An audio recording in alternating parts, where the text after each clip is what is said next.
So I have a very good question po dito and leads me to a good topic that we'll be discussing today. Sa US, pwede po bang mag-work doon ng 5 days per week? Kahit nakalagay sa kontrata is 36 hours per week lang. Ayoko kasing mag-off ng 4 days. Wow! Parang sayang ng oras ko nun. Okay na sa akin na 2 days off per week lang. Okay, so this is a very, very nice question because, like I said, I want to discuss two topics dito. One is about overtime and the other one is doing PRN or having a second job sa ibang hospital. Okay, so that will be a topic for today, guys. To answer this question, definitely yes. You can work more than 36 hours if you want to.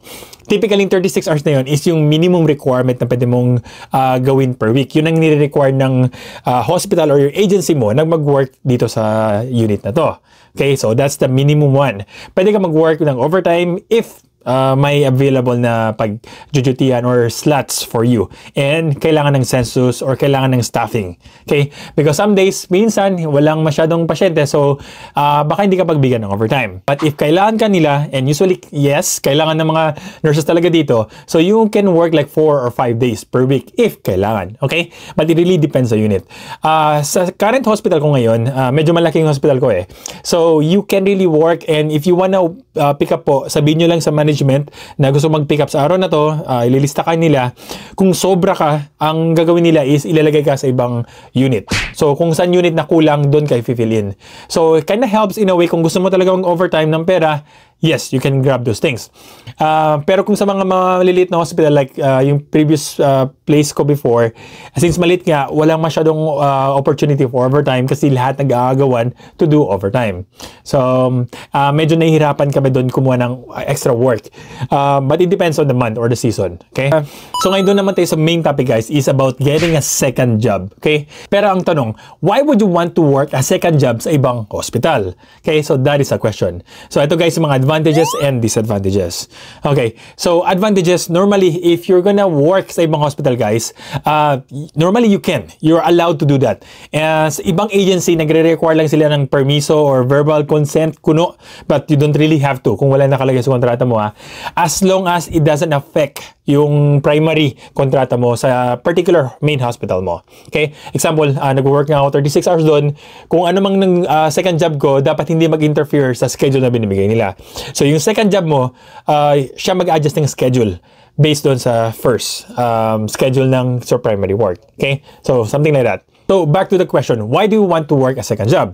Kasi number one, if mag-work ka as PRN, meaning as needed basis, typically mas mataas yung rate na bibigay sa'yo. Yes, it is higher versus like sa typical regular sweldo ng mga staff doon. Mainly because kasi yung benefit usually walang binibigay pag PRN eh. In most places, except for this hospital that I work, I think may binibigay silang incentives or not incentives, benefits like for insurance, kahit na PRN ka. As long as you have to maintain specific days per month. Usually 3 days per month yung minimum nilang requirement na mag-work ka sa kanila. So, that's not bad. 3 days is really doable. So, that's yung minimum requirement nila para magtuloy-tuloy ka sa kontrata with them. And honestly, sometimes they're not really that strict. So, like I said, better pay nga, especially sa mga colleagues natin na nakapunta dito based on like a staffing agency contract kung saan medyo mababa. So, in having difficulty like makaipon. So, this is a good way for you to get additional income sa ibang hospital. Okay? So, that's another way. Okay? So, another reason guys kung bakit maganda dito is for you to expand your knowledge and experience. Okay, so you can treat that as investment for your future plans after ng initial kontrata mo. Okay, ganyan lang sa akin guys before. I really wanted to work in certain hospitals before as a travel nurse. Kaya lang na-limit yung options ko. Kasi nga yung pinag-workan ko before, yung EHR or yung program na ginagamit nila sa system is hindi yung popular na kind, which is Epic. Okay? So, Epic yung pinaka-known, pinaka-maganda daw sabi nila. Unfortunately, yung mga hospital na gusto kong puntahan, Epic yung ginagamit nila. So, once nalaman nila na wala akong experience sa Epic, deny na agad. Okay, so that was kind of unfortunate, kaya medyo hindi kalakihan yung mga hospitals na napuntahan ko for my travel nursing gig before. But it was okay. I had good experiences with my travel nursing career during those 2 years ago. Or late, itong last 2 years. Gulo-gulo na. Then additionally guys, at least malaman mo ibang process flow ng hospital. Especially if you're not working for your current kontrata, hindi ka nag-work sa isang magandang hospital, and you want to experience ano yung feels like to be a nurse on this bigger hospital, you can grab a PRN job doon and tingnan kung paano yung flow system nila. That's one way for you to get in slowly and like to synthesize on how a big hospital works. Okay, so aim for those kind of things. It will be like a form of investment for your nursing career dito sa United States. Then another advantage guys, kung nag-work ka as a second job or gusto mo lang ng PRN job guys, especially sa mga asawa dyan, like dalawa kayo nurses, yung isa may main job sa isang hospital, yung si Mrs. is paminsan-minsan lang gusto mag-work. So she can use that PRN job for her to work. Sa mga days na pwede siya mag-work, alam niya na si husband is nasa bahay to watch the kids. Okay, that's one way. That's one way for you guys to have an extra income. And it's flexible kasi nga, ikaw magdidictate kung kailan mo gusto mag-work. Another good reason, guys, for having a second job is if yung kontrata mo under like a specific agency is nakalagay doon is by years yung tumatakbo, hindi yung by hours ng sinerve mo. Kasi ibang kontrata kasi, guys, may like 5,000 hours, may 6,200 hours. You can finish the contract faster if you work more sa hospital na yun. Example, if 3 days per week, tapos yung 5,000 hours. So, it will take me like 2 years and 6 months para matapos yun if 36 hours lang ako or more pa ata eh. But kung gagawin ko 5 days a week, I can shorten that to like 2 years, I think, roughly.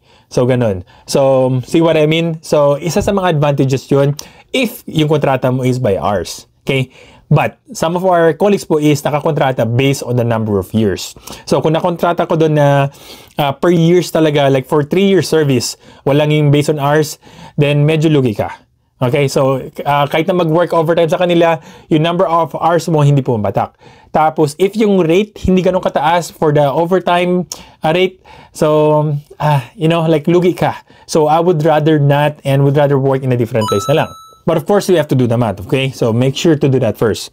And ibang kontrata naman, guys, kahit by number of hours, minsan yung ibang agency medyo epal, hindi nila kinakount yung overtime. Okay? May mga ganong agency, guys. So, ang mga sketchy agency, mga ganon eh. For me, so hindi nila kinakount yung number of service per hours. So, pag ganon, guys, why work there if pwede ka mag-work sa ibang place with bigger pay, tapos better experience, and baka mas light yung workload. Okay, so it's really up to you. Another advantage, guys, is during sa mga low seasons, may mga times na ganoon kasi sa isang hospital, mababa talaga yung pasyente, hindi ka pinapapasok, or yung number of hours mo, 36 hours, if hindi siya guaranteed, so ibig sabihin, no work, no pay ka, guys. So, just imagine like for us before, I worked like 4 days lang in 2 weeks. So, yung, of course, yung sweldo mo mapektuhan, di ba? And especially kung bagong nurse ka dito, medyo masakit. Masakit sa'yo makita yung payslip na mababa. Given na nag-adjust ka pa, may mga utang ka pa, may mga babayarin ka pa. So, having a second job, guys, if may mga ganung possibility na openings, you might have more options for you to work doon sa hospital na yun and to compensate for those missed hours. Okay? So, that's another option. So, especially, I think the downtime sa amin talaga dito for us is like March, April. Ganun yung sa amin before eh. Tapos, I think like August sa amin before. But it really depends kung saan hospital ka. So, those are the advantages na nakikita ko, guys, So, doon naman tayo sa downside pag work as second job.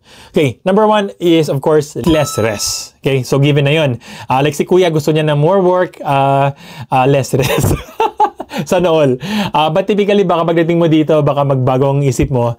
But unless you're aiming for something like for money, expenses on all those things na papadala, or may sakit na pamilya, then it's really okay. It's okay to push. Okay? But of course, you have to take care of yourself. Okay, that's the main important thing. Huwag mo masyadong pabayaan sarili mo. Then, another downside, guys, is, sabi ko nga, mas mataas ang rate kasi nga, walang insurance. Typically, ganun walang insurance. So, but second job mo naman yun eh. You don't have to have insurance on the second job kasi meron ka ng insurance on your first job. Okay, that covers it na. Number 3, guys, is unfamiliar with the job, working environment, and yung staffing. Okay? But for this, typically sa una lang eh. After doing like few days with them, madali ka namang maka-adjust eh. Ito lang, guys, nursing is the same kahit saan ka pumunta. Ang kailangan mo lang i-focus is yung process flow, yung mga systems nila, yung the way how they do it. But overall, halos same lang yan guys eh. Okay, you just have to like fit in or adjust for a few days or few weeks. Okay, this is coming from someone na nag-work as a float nurse sa isang hospital. So I floated everywhere guys sa isang hospital na yun. At first day, usually mabigat talaga. But after ng second day, it's like, oh, okay, feeling at home na ako. Alam ko na saan mga bagay, alam ko nang gagawin. Because like I said, nursing is the same everywhere. So, it's not as bad as you think. And the last but not the least guys na downside is wala kang overtime pay. Okay, so yun lang. If kung nag-work ka sa kabilang hospital, may overtime. Pero if yung PRN mo naman is mas malaki yung binibigay sa'yo na rate versus sa overtime rate na yun, so might as well go another place na lang. Especially if hindi mapatak yung oras mo. Okay, like I said earlier. And FYI, sa mga hindi nakaalam a lot of Americans talaga dito is marami silang may second job. It's very typical for them to have a second job, second place for them to work. Akala natin talaga tamad yung mga Amerikano. In some ways, they are, but in some ways, makita mo na nagpo-push talaga sila. So, yun lang guys. Hopefully, you learned something from this video. So, if you have any questions or comments or suggestion, please comment down below. Okay? And if nakatulong yung video na to, please help me by clicking the like and subscribe button. Okay? So, yun lang. God bless, bye-bye, and see you here.